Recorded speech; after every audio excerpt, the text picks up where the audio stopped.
Welcome to Cross-Border Tax Talks, where we discuss the latest trends in international taxation, from U.S. tax reform to society's biggest challenges.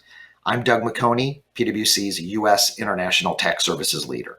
You can find me on Twitter at XBorderTax. On this week's episode of Cross-Border Tax Talks, I'm honored to be joined by Stephen Mosha. Stephen is a Black international tax partner based in Boston. This past year, Stephen took on the role as the overall tax leader for our Boston tax practice. Stephen, welcome to the 50th episode of Cross-Border Tax Talks. Thank you, Doug. Thanks for having me.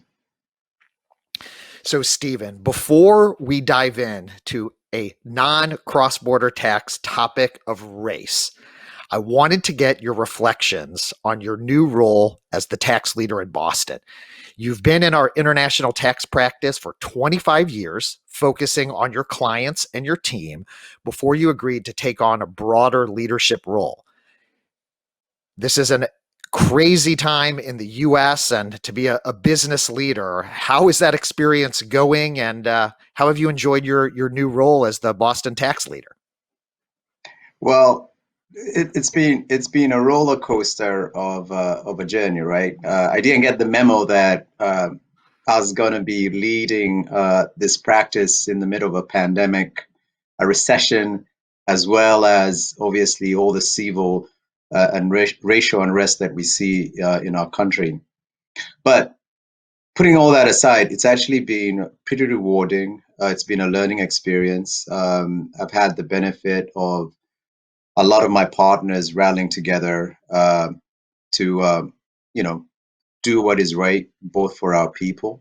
So while it has been a challenging time, Doug, it's been a very humbling experience. Well, I understand that. I'm 2 years, as you know, into my international tax role, and I that's very well said. I feel very similar, and I feel like we're kind of making stuff up as we go, right, and having to react and really learn and listen. So let's dive into the topic at hand, and let me also let the listeners know that you and I have worked together for, I think, over 20 years at this point. I mean, almost my entire career. Our paths first crossed about that long ago, when the partner who I was working for in St. Louis, who's actually been on this podcast in the past, was teaming with the partner that you work for in Boston, which I now believe is one of our clients.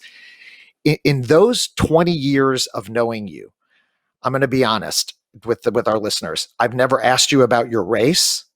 I've never asked you what it was like to be a Black professional in a predominantly white industry. So I first want to say thank you for agreeing to be on this podcast to talk about these very difficult issues. And I also want to say I'm sorry and I'm regretful that this is the first time that we've talked about it. But I want to let you know over the course of the next discussion that if I say anything insensitive, please call me on it. If you don't feel comfortable discussing something, just please tell me. So since the George Floyd murder, which is the first person in my life that I've seen murdered with my own eyes, and I've watched all 8 minutes and 40 seconds of that video, and it is haunting, there has been lots of discussion in the workplace on race.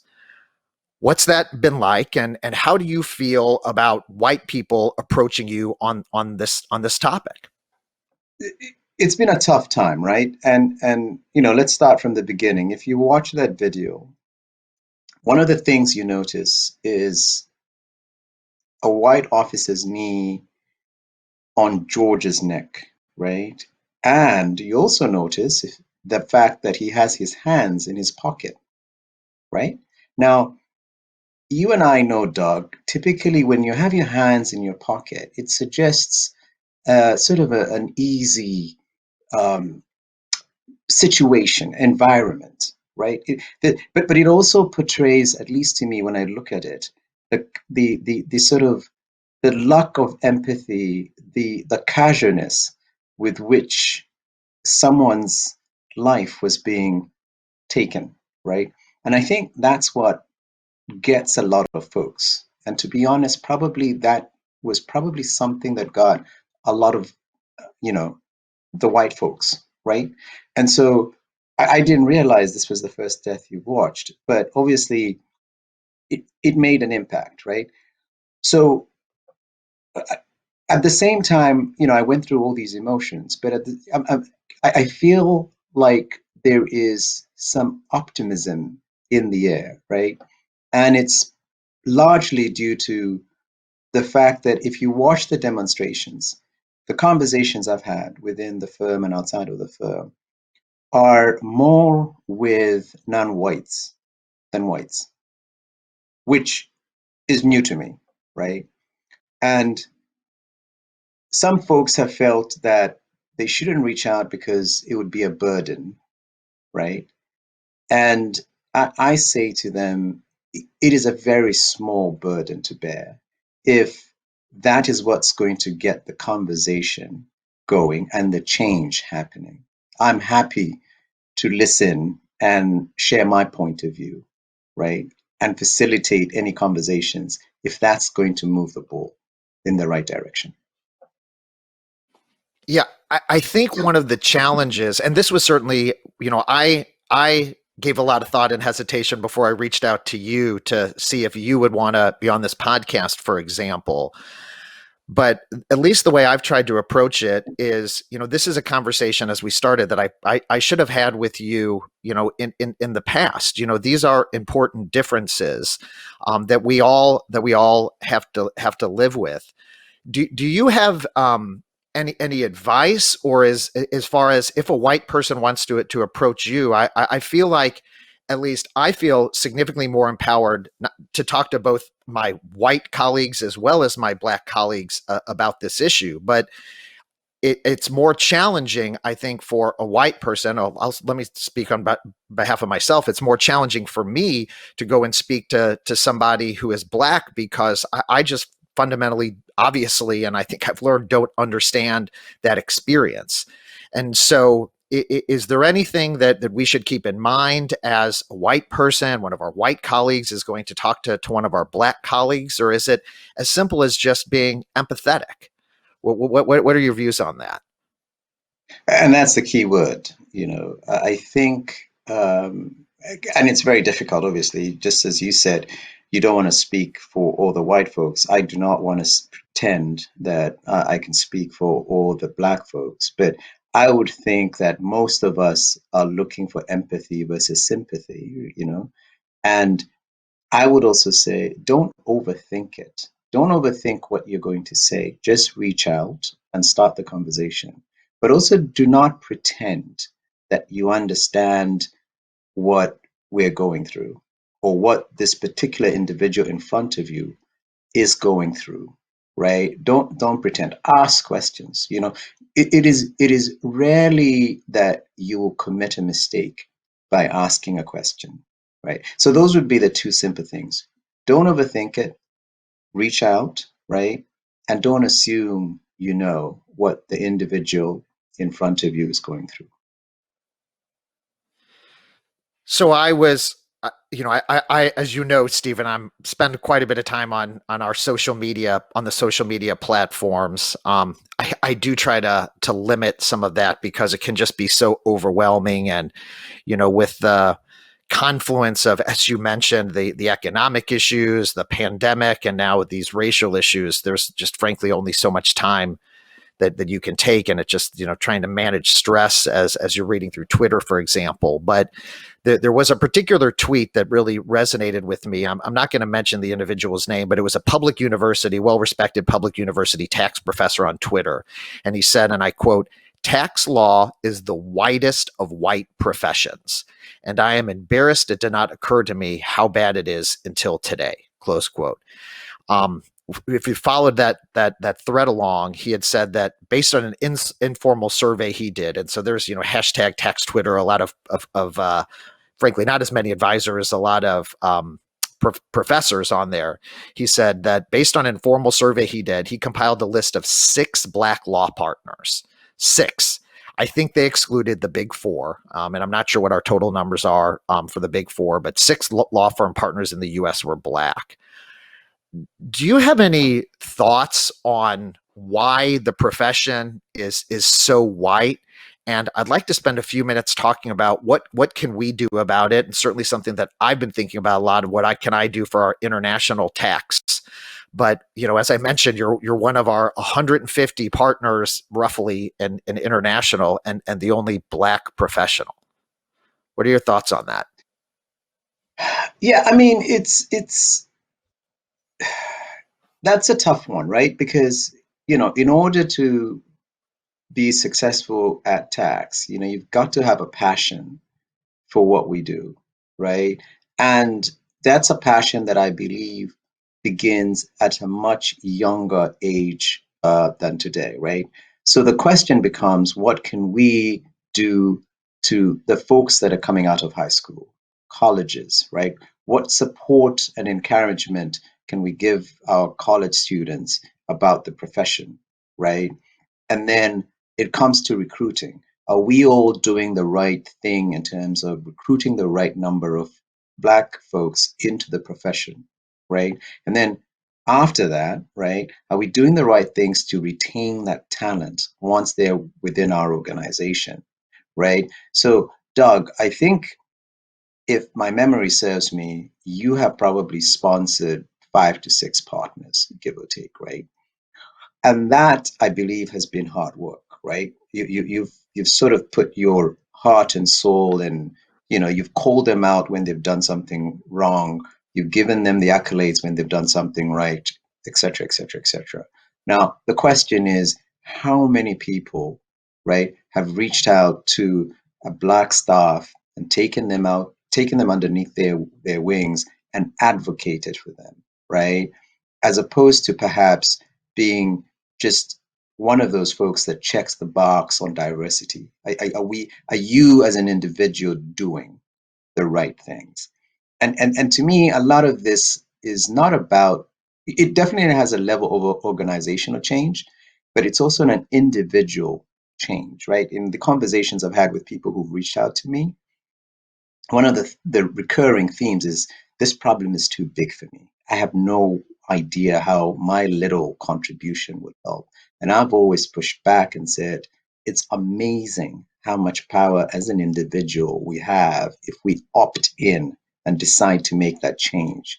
Think about the interactions, the daily interactions you have, either with your clients, your family, your friends, etc., etc.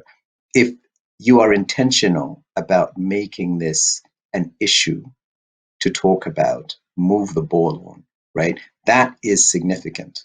Those small little individual acts do add up. Yeah, that really, resonates with me, Stephen. I'll share my story about our Cincinnati practice, and I think you remember that before I made partner, I was relocated to our Cincinnati office. And one of the things that I'm the most proud of my career is taking that group from a group of 4, and in the 5 years we ended up with a group of 19 professionals in international tax in Cincinnati. And this year, on July 1st, we'll admit what will be the 6th partner from that group of 19 international tax professionals as a partner at PwC. None of those are Black, just to be in full disclosure. But you're 100% right that I have taken a very active role in these people's careers. Now, technically speaking, I was not all of their sponsors, but you're absolutely right, Stephen. Like I'm very involved in all of those people's careers, and both from a technical perspective, from a client, both from a personal perspective. I've taken an interest in them. Even though I moved to Chicago, and even though I moved to DC, I've made sure that I'm still very, very involved with those individuals' careers. And listen, all of these are very obviously capable professionals, and that I'm not going to take too much credit in their admission to the partnership. They've all worked very hard, but I would like to think that my involvement in their careers has helped somewhat. And one of the things that I've really been reflecting on is why haven't I been as proactive with our Black professionals as I have with this group from Cincinnati?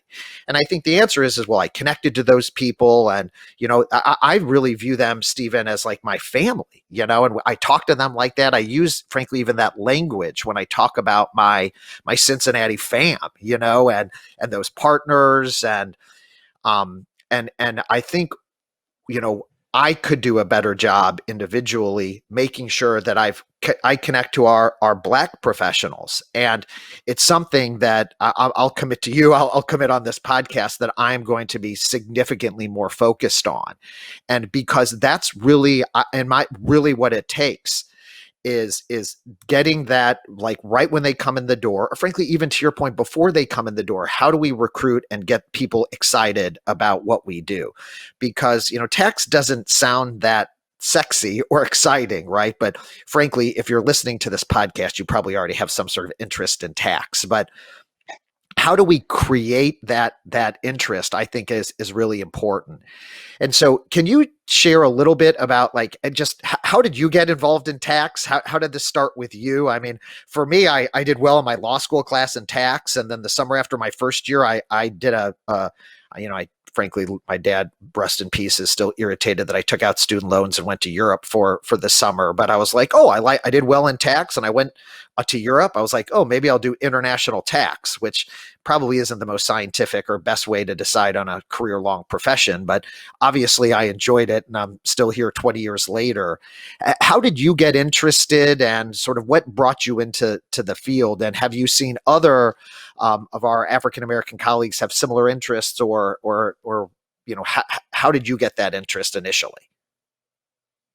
So I started off with, I loved economics, right? I thought, sort of just, if I could figure out why something was priced the way it was priced, that just seemed to solve a little puzzle for me, right? And then at some point, I signed up for a class called Revenue Law and Taxation.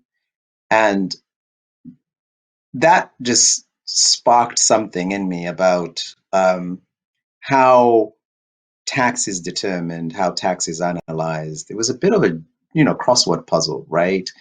And I think it was a short class, it was, and to be honest, it wasn't all taxation. It was more around how to raise revenue, right? It was probably more around tax policy than anything else, and the intersection between tax policy and economics.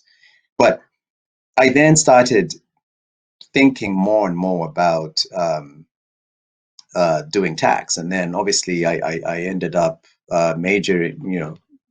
concentrating in tax law, and then eventually focused on international tax because I felt that was really cool, just understanding different systems and how they interact, and trying to take one thing that works in one country and figuring out if it would work in another country and why doesn't it, right? So that was sort of helpful. But it was not. It's not that I had or knew anybody who was doing taxes. It's just really, for me, an intersection of economics and then law and then doing this class that sort of sparked my interest.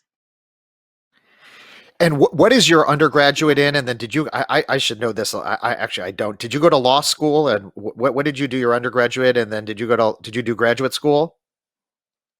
Yeah, so I started my, obviously, as folks can tell from my accent, right? I not of American descent as such, but so I did economics and then did law school, like undergrad or first sort of law degree, and then I did a master's, which was all focused on tax.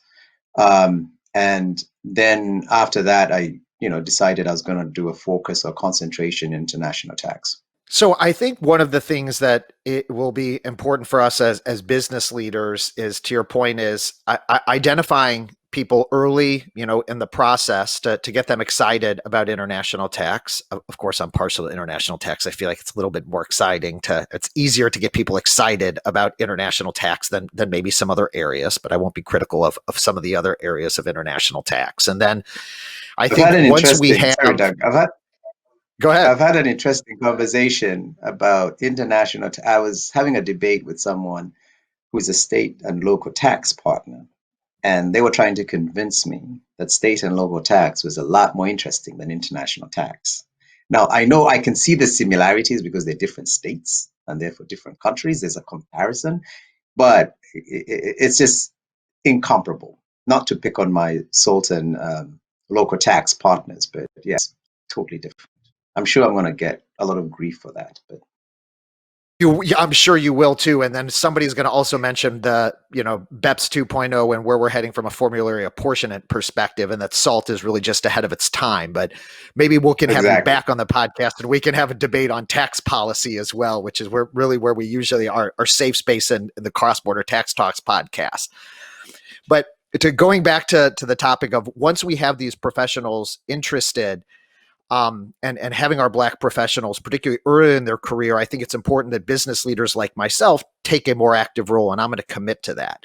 One of the concerns that I have is overwhelming our Black staff at this point, because I mean, there are so many white people that want to make a change and want to make a difference. And I, Stephen, and I don't know about you, have been overwhelmed with the amount of correspondence, direct messages on social media, emails, pings on or chat function about people that want to help and make a difference. This just feels different. And as you probably remember, I'm from St. Louis, and the Black Lives Matter and the whole and the Michael Brown incident. I mean, that was just blocks from my house. Some of the riots, where I live relatively close to Ferguson, and the University of Missouri, which is my alma mater, was really, really impacted by some of those protests, and some bad behavior, frankly, from one of the professors going back several years ago. And we've spent a lot of time as an organization trying to remediate some of those issues. But as this moment feels different, and I want to make a change, and I know a lot of people want to be able to facilitate change. But a concern that I have is overwhelming our Black staff with trying to do too many things. How do you what advice do you have for those of us that are trying to make a difference, and how do we balance trying to be, overwhelm our Black professionals? I think I would say, you know, to someone like you, Doug, right? Given the role, the position you're in, right, you can make a significant difference, right? Because you set the strategy within the ITS practice, right?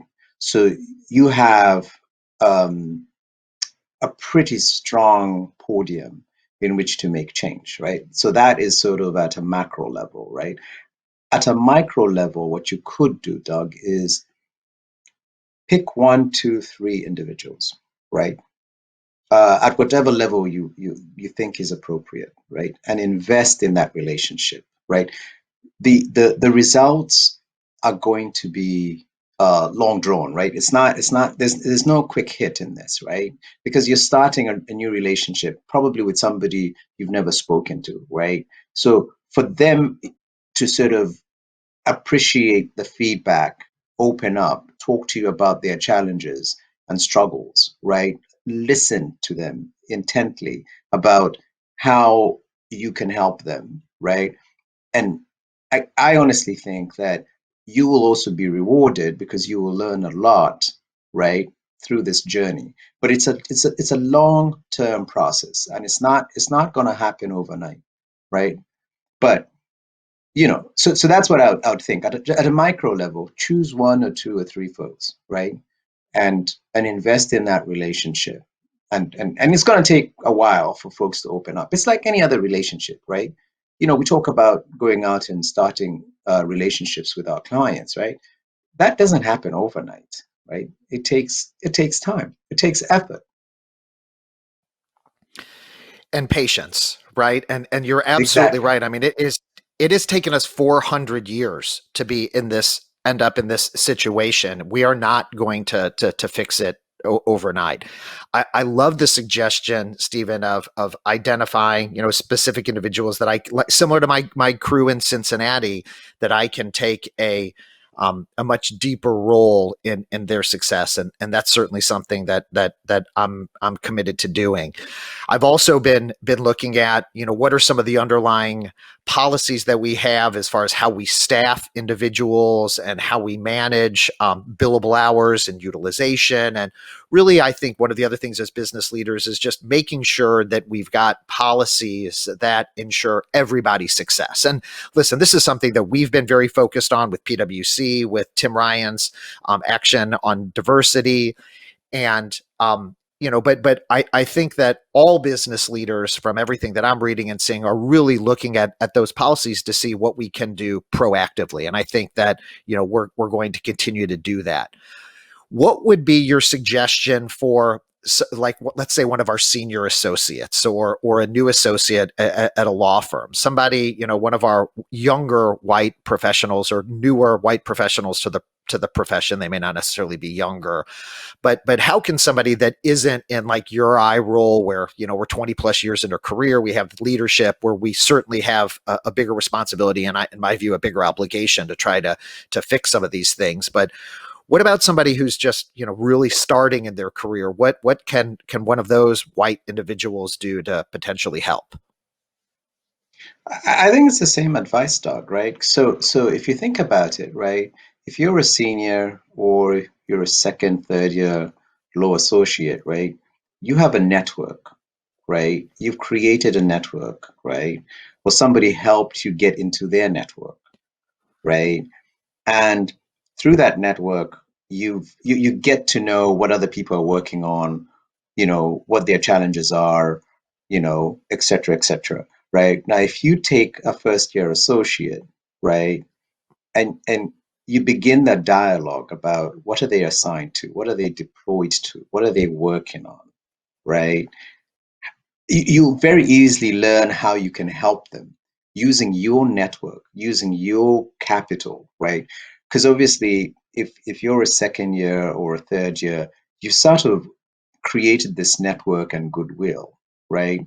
And as long as you create that relationship, right, you'll be advocating for this individual and helping them build their network. Because going back to your earlier point, a lot of companies, not all, but a lot of companies have some reasonable policies, right?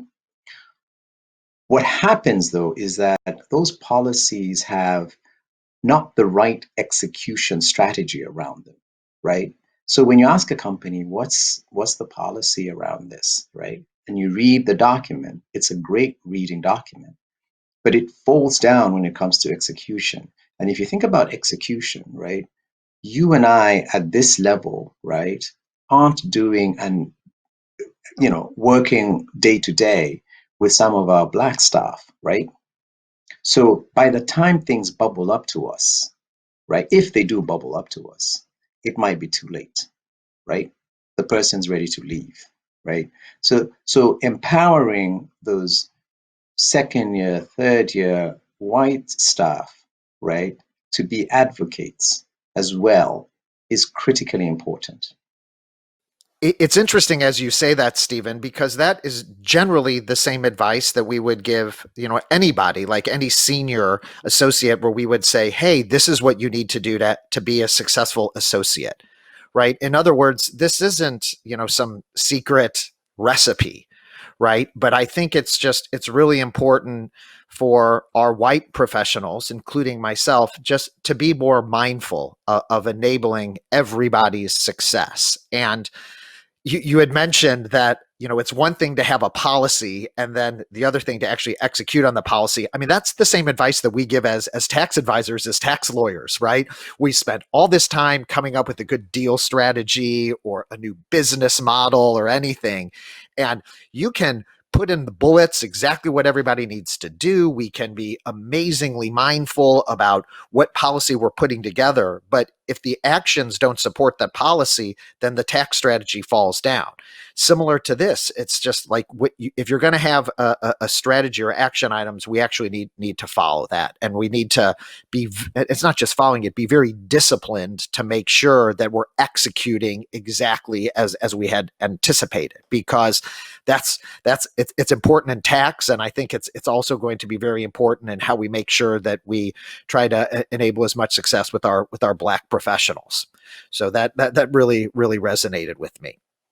Yeah, and I think, Doug, if I may just go back to something you said, right? It's no different. The advice I was suggesting is no different than what you tell, a first year associate. That's exactly right. Except in this case, I think there's an affinity, right, of sorts, right? So folks will tend to be affiliated with people they feel more comfortable with, right? And here you're asking some of our white colleagues, right, to get outside of their comfort zone. They've got to be more intentional, right, about it. And it takes time, right? So there's probably a little bit more investment of time and effort because again, there's the affinity circle that you're starting from is very, very different, right? So it's a lot of work, right? And I guess that's the point I'm trying to make. That's what distinguishes trying to help and advocate for someone who looks like you, went to the same school as you, same background, et cetera, versus somebody who's directly opposite in all sorts of different ways. Great points. All right, so I'm gonna a couple of a few kind of quick hit questions for you, but before we wrap. Um, and again, I'm embarrassed that I haven't asked you this in the past, but and if you want to share the stories or if you don't feel comfortable, please tell me. But my first question, or the first question of these quick hits, have you experienced racism outside of work? Yes. Have you Enough? experienced race? Yeah, well, you can elaborate if you like. They're gonna get harder. Okay. Have you experienced racism inside of work as part of your daily job over the course of your 25-year career? Yes. Would you care to share a story of either racism that you faced inside or outside of work? Um, all right. I've been pulled over uh, for no apparent reason.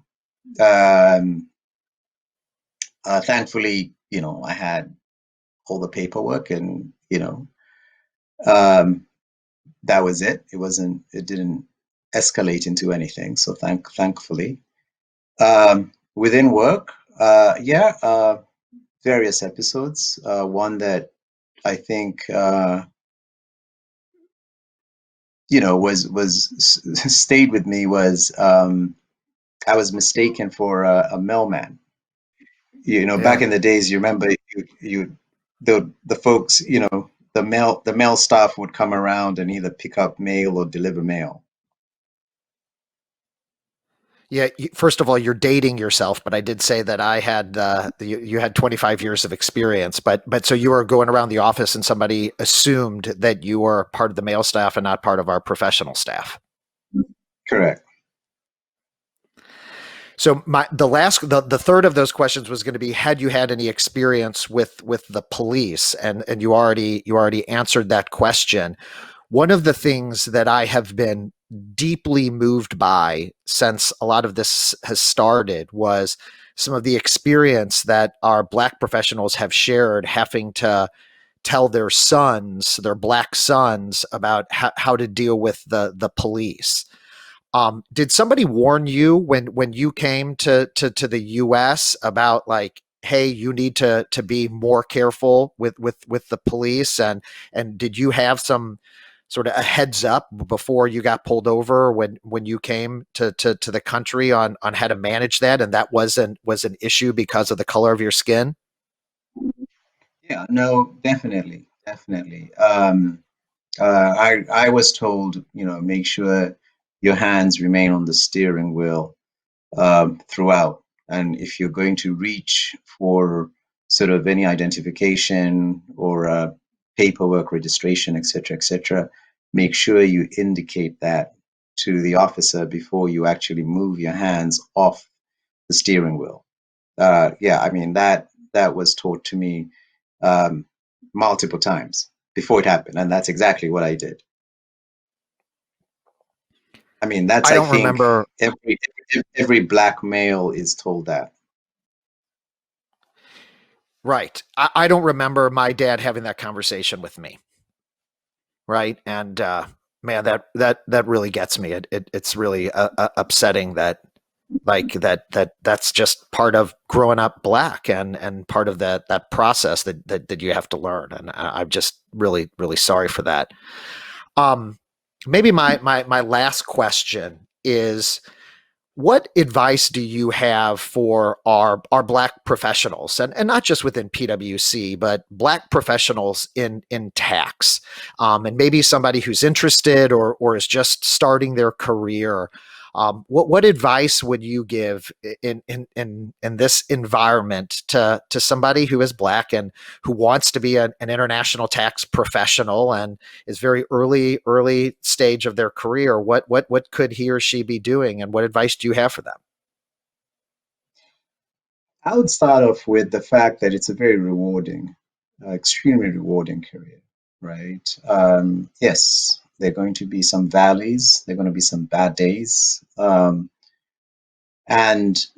you may question why you selected the profession or maybe even the company you're working with.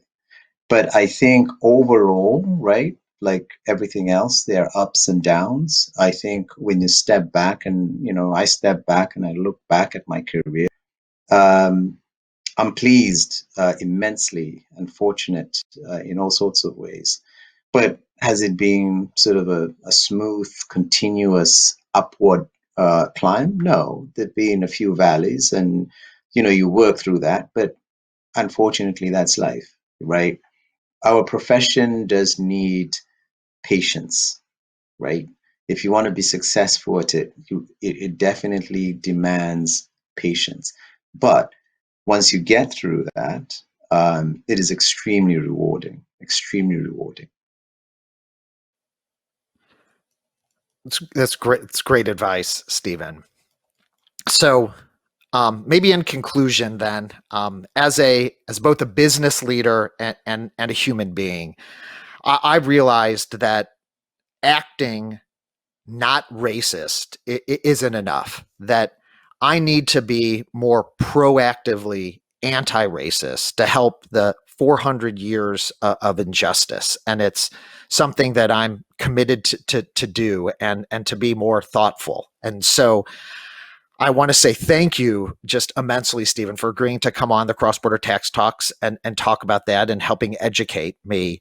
And I hope that we can continue to talk about this. Again, I'm deeply regretful that after 20 years knowing you, this is the first time that we've had this conversation, but I welcome the opportunity to get more feedback about what I can do as a business leader, as one of your fellow partners, and as a human being to really help change things. And I think that, at least from the people that I have spoken to within our firm and the other people that I've interacted with and other people within the profession, that there is an overwhelming desire to be able to effectuate change and do something different this time.